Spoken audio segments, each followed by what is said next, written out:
13 February 2010 हा दिवस कदाचित तुम्ही विसरणार नाही। मी आत्ता आहे कोरेगाव पार्कमध्ये।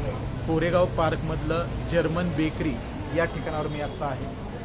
आपण हे पाहू शकताय की जर्मन बेकरीमध्ये 13 फेब्रुवारी 2010 या दिवशी सायंकाळी 6 वाजता बॉम्बस्फोट झाला होता।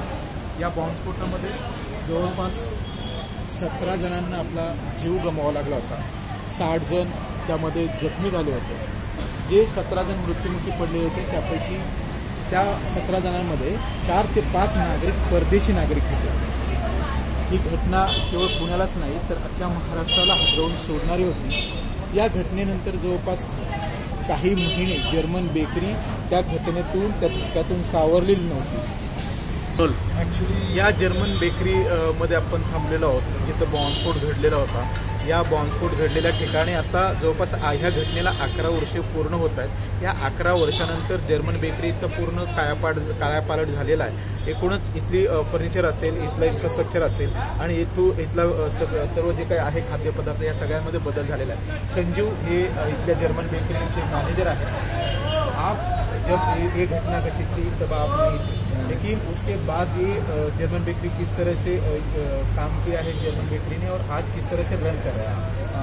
देखिए एक्चुअली जर्मन बेकरी जो पहले था शुरू में जो था दैट वाज द स्टार्टिंग स्टेज, मतलब रॉ था बिल्कुल। वुडन बेंचेस वगैरह थे, बैठने की छोटा बिल्कुल लो प्रोफाइल वाला एक सिस्टम था। उसके बाद आहिस्ता आहिस्ता इसको हम आहिस्ता अपग्रेड करते गए एंड नाउ जो स्टेटस है वो स्टेटस बिल्कुल अपडेटेड वर्जन है।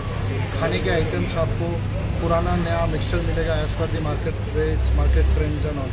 कुछ आइटम्स जो पुराना मेनू में था, शुरू के इनिशियल मेनू में तिरामिसू, ये सारा आइटम्स जो भी थे, कैरेट केक्स वगैरह, ये सारा हमने उसी को मेंटेन किया है उस चीज़ पे। प्लस नया जो आइटम्स है जैसे चालू में पिज़्ज़ा, बर्गर, सैंडविचेस, पास्ताज, ये जैसे चलती हैं मार्केट में क्विक सर्विस रेस्टोरेंट्स में, उसको हमने कन्वर्ट किया है। जो डेकोर है उसको भी अपग्रेड किया है। पहले बेंचेस जो होते थे आप पूरे रहो के आप देख सकते हैं कि पूरा फर्नीचर्स वगैरह सारा चेंजेस वगैरह है। That is what we have done. German bakery का प्लस पॉइंट था यहाँ पर आने वाले फॉरेनर्स जो है कस्टमर, वो प्लस पॉइंट था। उस घटना के बाद आज फॉरेनर कस्टमर्स कितने आ जाते हैं और इंडियन कस्टमर्स कितने आ जाते हैं, उसमें क्या फ्रैंकली स्पीकिंग मतलब कोविड के पहले जब मैंने देखा था फॉरेनर्स आते थे, उसको आश्रम से आते थे, बट उतना ट्रेंड नहीं था फॉरेनर्स का, बट इंडियंस ज़्यादा हो गए। मतलब पहले जैसे 80-20 का रेशियो होता था, अब उल्टा हो गया। इंडियन हुआ है कि इंडियंस बहुत क्वेश्चंस लेके आते हैं कि कहाँ हुआ था, कैसा था, क्या माहौल था, क्या क्या हुआ था। People ask, they want to see कि कौन सी जगह पे हुआ था बेसिकली। वो भी आते हैं क्योंकि मेरे साथ भी बहुत सारे इंटरेक्शंस हुए थे लोगों के, जिनने पूछा कहाँ क्या हुआ था, कैसे हुआ था, कौन था। सो वो सारा डिटेल्स वो पूछते रहते हैं and they wanted to visit as this is the youngsters भी हैं। इवन जो पुराना मतलब उस टाइम 2012-13 में जो पुणे में रहते थे, अगर वो पुणे से बाहर चले गए हैं, वो भी आके पूछते हैं कि यार तुमने तो अच्छा बना दिया, इसको पूरा डेकोर कर दिया, चेंज कर दिया, लेकिन खाने का टेस्ट या बेकरी का टेस्ट एज इट इज़ रखा है। That is the plus point, मतलब यूएसपी जिसे बोलते हैं, यूनिक सेलिंग प्रोपोजिशन हमारा वही है। हम वही टेस्ट को फॉलो कर रहे हैं जो शुरू से। अभी जर्मन बेकरी आहोत। जर्मन बेकरी जी आहे तर त्याच्या सेकंड म्हणजे शेजारची जी फ्लोअर आहे त्या फ्लोअरवरती आपण आहोत। या ठिकाणी मानसी जाधव आहे, डॉक्टर मानसी जाधव। या जर्मन बेकरीच्या जो बॉम्बस्फोट झाला होता त्या बॉम्बस्फोटाचा सर्वाधिक फटका जो इथल्या इमारतीमधील लोकांना बसला तसा तो डॉक्टर जाधव यांनाही बसला होता। त्यावेळेची घटना काय होती, जर्मन बेकरीचा बॉम्बस्फोट काय होता, हे सगळं आपण ऐकणार आहोत डॉक्टर जाधव यांच्याकडून। मी जाधव मॅडमला कशी होती नेमकी घटना, कशी होती आणि तुम्ही कसा अनुभव घेता त्यावेळेस? त्यावेळेसची परिस्थिती म्हणजे जर्मन बेकरी ब्लास्टला आज 11 वर्ष झाली। आज 11वा वर्ष आहे। 2010ला जर्मन बेकरी ब्लास्ट झाला। तेव्हाची आणि आजची परिस्थिती आपण तुलना करूच शकत नाही. कारण तेव्हाचं जे कोरेगाव पार्क होतं, बरेचसे परदेशी नागरिक जे आहेत, 99% आपल्याला दिसायचं की सगळीकडे बाहेर परदेशी नागरिक आहेत, खास करून ओशोची ह्या ज्या 1, 2, 3 लेन्स आहेत. तर ती चहलपहल आता आपल्याला दिसतच नाही. म्हणून तेव्हाची परिस्थिती आणि आताची परिस्थिती आपण कुठंच कम्पेअर करू शकणार नाही. त्यावेळेची घटना कशी घडली, काय करत होते आणि त्या दिवशीचं जर तुम्ही अनुभव विचारत असाल तर मी पेशंट्स करत होते आणि संध्याकाळी 6:30 ते 6:45च्या दरम्यानची गोष्ट आहे. 6:35 ते 6:45 ह्या 10 मिनटामध्ये अगदी एक प्रचंड मोठा असा ब्लास्ट झाला. तर सुरुवातीला मी डेंटिस्ट असल्यामुळं मला असं वाटलं की आपल्या क्लिनिकमधलं कंप्रेसर फुटलं या खाली काही गॅसचा ब्लास्ट झाला असेल. ह्या विचाराने आम्ही खिडकीमधनं बाहेर बघतोय तर का सगळ्या खिडक्यांच्या काचाविचा फुटलेल्या होत्या. खाली सगळे अगदी रक्ताच्या थारोळ्यात कॉलेजचे मुलं मुली, गाड्या वगैरे, अगदी जसं बॉम्बला झाल्यानंतर आपण पिक्चरमध्ये सीन बघतो त्याच्यापेक्षाही भयानक सीन होता. पिक्चरमध्ये बघणं, या मूव्हीजमध्ये बघणं आणि प्रत्यक्ष अनुभवणं ब्लास्ट हे म्हणजे मी ते शब्दात तुम्हाला व्यक्त करू शकत नाही. आणि त्याच्यानंतर त्या दिवशीचं जे पोलीस, मीडिया, परत जी इथं पळापळ होती, फायर ब्रिगेड, ती घटना असं सांगू शकेल की आजपर्यंत ती मनातनं काही गेलेली नाही आहे. आजही जर त्या गोष्टीची आठवण आली तर असं वाटतं की अंगावर काटा येतो.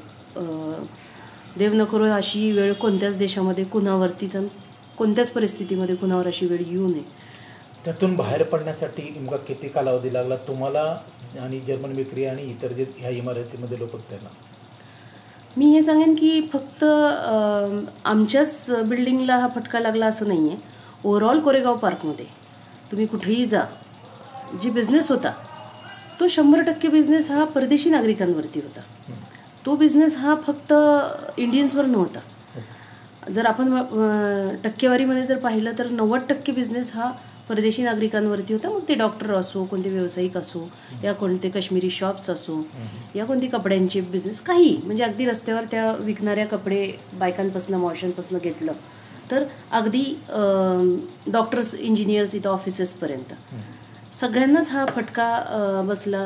आर्थिकरित्या जर तुम्ही विचारलात तर नक्कीच जे बिझनेसमध्ये होते लोक, ज्यांचे ऑफिसेस आहेत ते वेगळ्या विषयावर असतील, त्यांचे वेगळ्या कारणाने इथं ऑफिसेस असतील तर तो वेगळा भाग.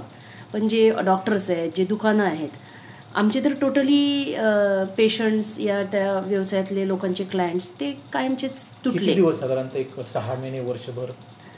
जर खरं सांगायचं म्हटलं तर त्याच्यानंतर कोरेगाव पार्कला सुधारण्यासाठी कमिंग बॅक टू नॉर्मल हे कधी आलंच नाही.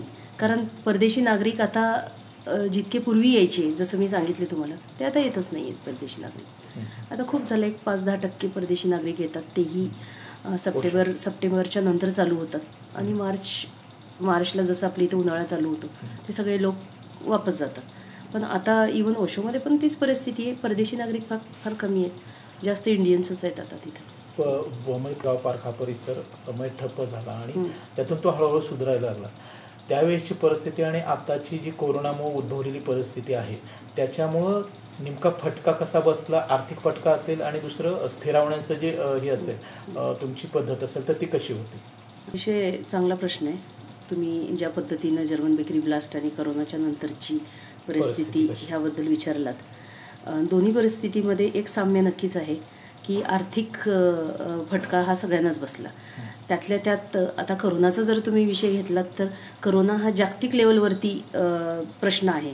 तर अगदी जागतिक लेवलवरती इकॉनॉमिकल क्रायसिस सगळीकडेच आहेत. मग अगदी ते छोट्याशा व्यवसायापासून ते अगदी मोठ्या व्यवसायापर्यंत. पण जर्मन बेकरी ब्लास्ट जो होता तो आमच्या लिमिटेड एरियासाठी होता म्हणू शकतो की कोरेगाव पार्क या विमाननगर कॅम्प. कारण हे फॉरेनर्स खूप जास्त दूर जात नाहीत बिझनेससाठी म्हणा, या काही खरेदी करण्यासाठी, या डॉक्टर्सकडे, या काही त्यांना शॉपिंग करायची असेल तर ते त्यांची एक पेरिफेरी असते, तेवढ्या कंपाऊंडमध्येच ते फिरत असतात.